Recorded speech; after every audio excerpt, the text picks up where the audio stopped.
Group discussion, or GD for short, is considered a very important component of the selection process. The selection panel conducts a GD to determine whether the candidates have certain personality traits or skills that it desires in its prospective employees. Therefore, it is important to prepare well for a group discussion. A good participant is one who gets noticed by the panel because he or she is able to contribute meaningfully to the discussion and is able to help the group reach a consensus. In this section, let us look at a few do's and don'ts one should remember while participating in a GD. Do's. Sit comfortably. Organize your thoughts and ideas. Be friendly and approachable. Encourage participation from co-participants. Use facts to sound convincing. Avoid hurting co-participants. Provide vital points to steer the discussion. Let us look at some situations that will help us understand these points. Sit comfortably. Whether in a GD or an interview, it is important to make yourself comfortable because it shows that you are relaxed and not nervous and anxious. Take a look at this situation and identify participants who are comfortably seated. Which participants in the group do you think have the right sitting posture that suggests an open, positive, composed, and comfortable disposition? Yes, participants 4 and 6 have the correct sitting posture. Participants 1 and 2 do not look at ease and seem to be restless and anxious, while participant 5 looks completely detached. Participant 3 has a clear air of arrogance about him, which, unless coupled with intelligent arguments during the discussion, can easily put off co-participants as well as the moderator. Organize your thoughts and ideas. It is extremely important to organize your thoughts before you speak. Otherwise, you may sound immature and unprepared. Take time to organize your thoughts while listening to your co-participants. Also, if you speak slowly, you will be able to choose the right words instead of having to use fillers such as, you know, and, I mean. I think it's not all that, what I'm trying to say is it's not all that easy to live in. I mean, I feel democracy is good. Always organize your ideas and then speak. Look at participant number 6 in this situation. Friends, in my view, under a democratic form of government, there is a greater possibility of peace and justice than in any other system of governance. In a democratic system of government, the people are connected to the system directly or indirectly at every level. Above all, those in authority are answerable to the common people. I think that is why most of the countries in the world are under a democratic form of government. Be friendly and approachable. It is important that your co-participants find you approachable and easy to talk to. People who are grumpy, haughty, or impassive are often left out in group activities. Let's take a look at this situation. I mean, parents know a lot, but they should let kids make their own choices. I think it's very important that parents have detailed discussions with their children regarding their future. They must know what a child wants to do and not impose their dreams on their children. If children are enrolled in courses they do not have aptitude for, the results can be disastrous. So, with your non-verbal language also, you can give out a message that you care for what others have to say, that you are friendly and approachable. Encourage participation from co-participants. What do you do when a participant doesn't contribute to the discussion at all, or is dominated by other participants when he or she tries to say something?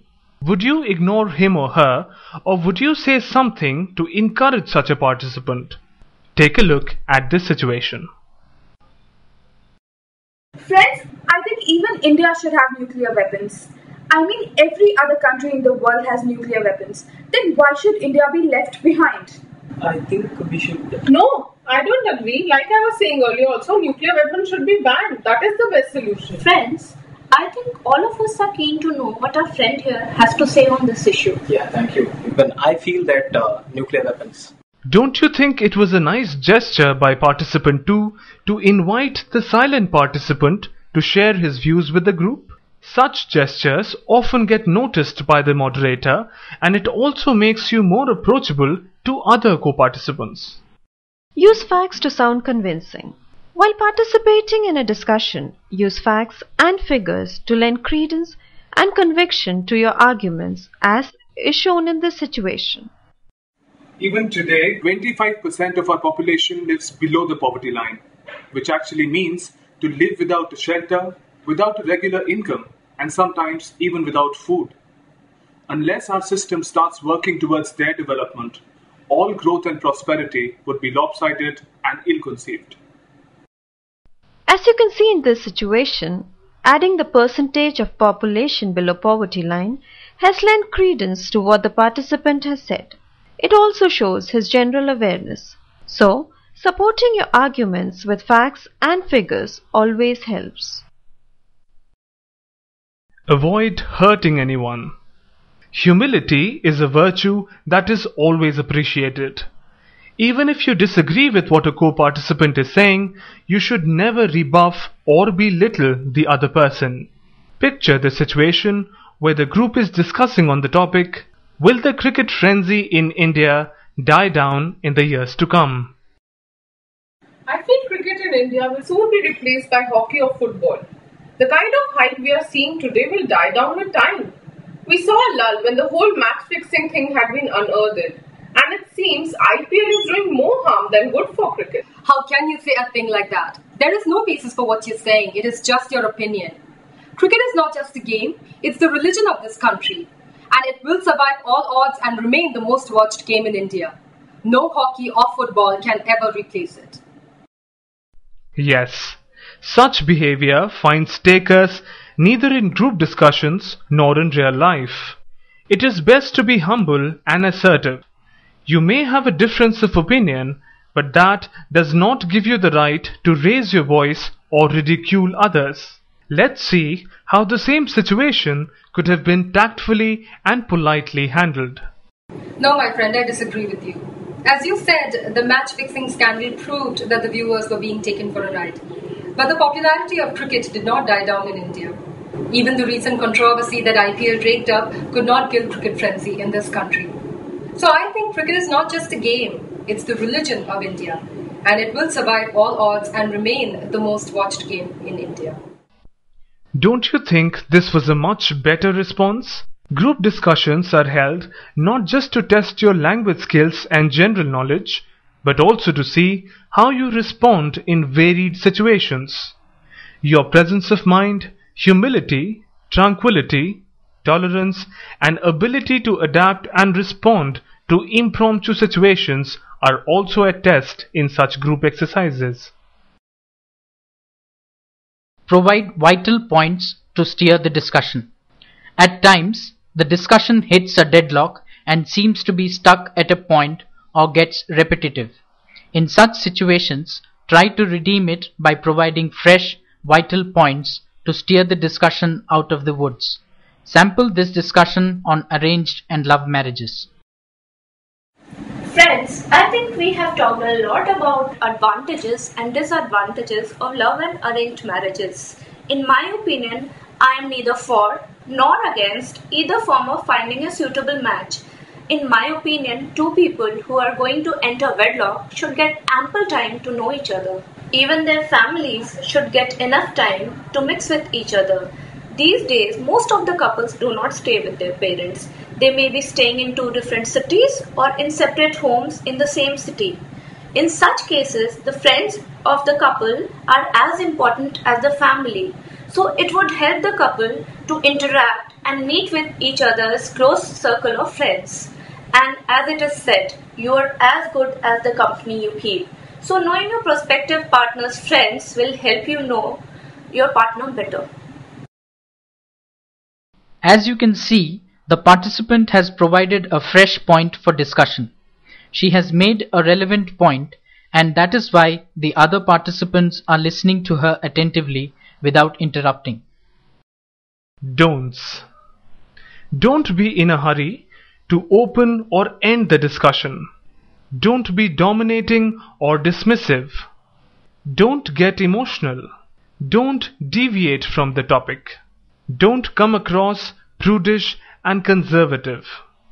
Don't indulge in peer discussion. Don't end abruptly. The quality of what you say is of greater value than the quantity. Don't say or do anything that might fetch you negative points. Let us now discuss certain points we should remember never to do in a GD. Don't be in a hurry to open or end the discussion. Many group discussions fail to develop because of poor beginnings or hasty endings. Many a time, a speaker initiates the discussion without realizing that he or she doesn't know enough about the topic. Listen to the speaker who ventures to begin without any preparation.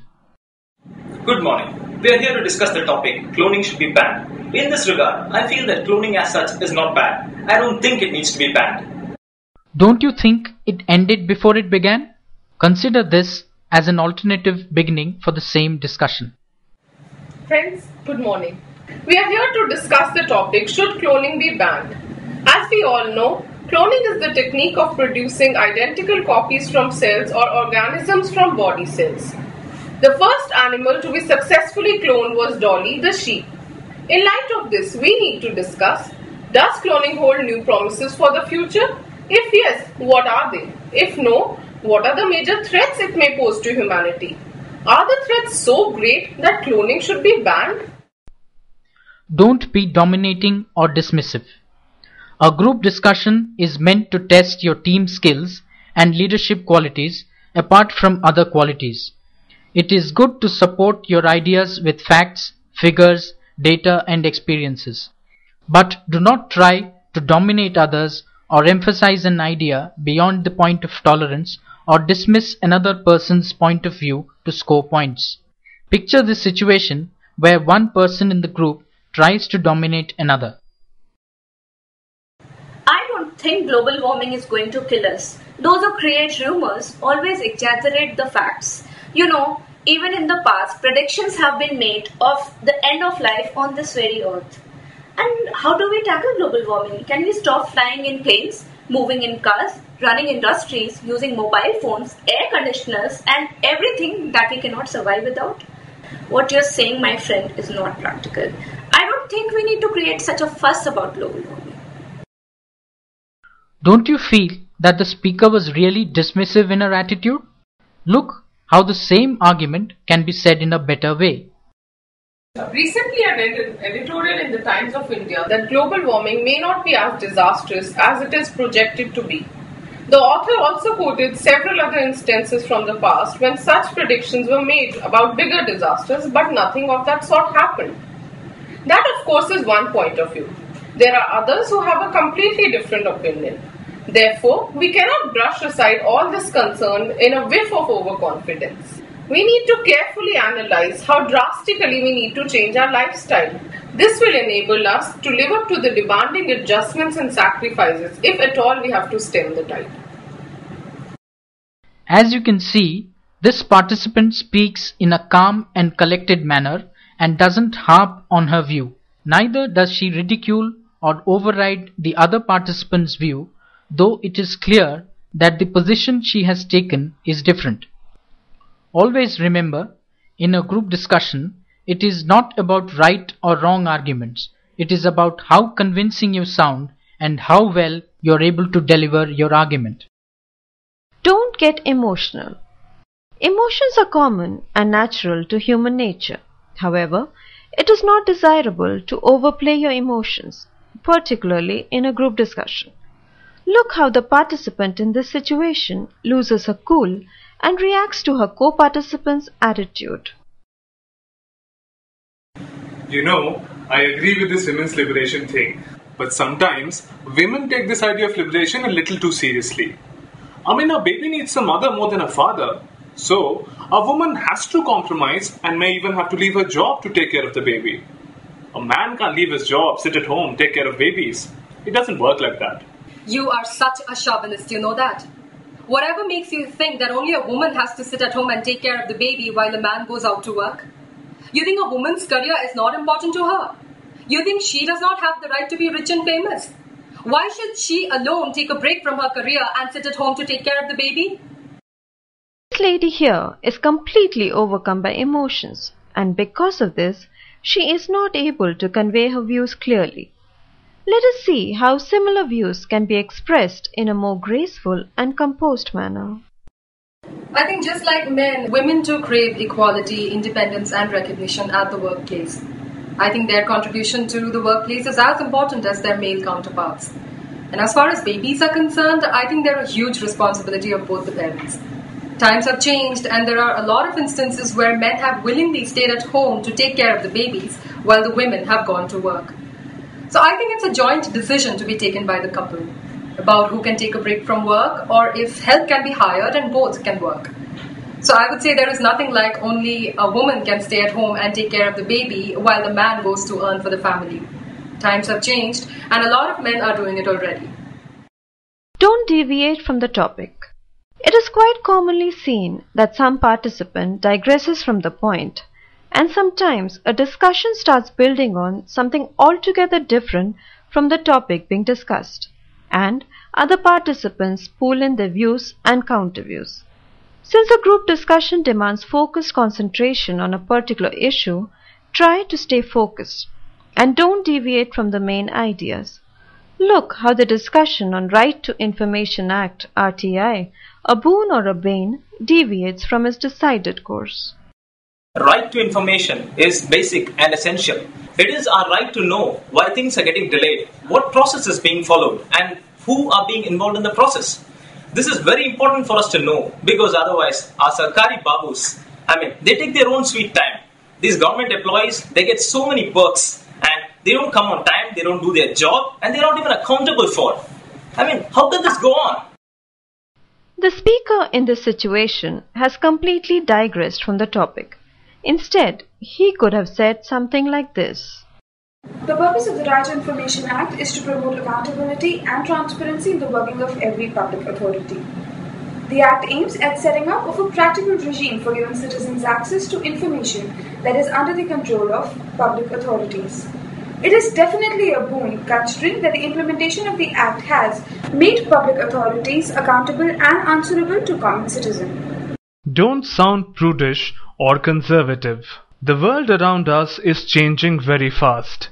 So, it is important to change with the times. Even if your views are not as broad-minded as others, you should be tolerant of others' viewpoints.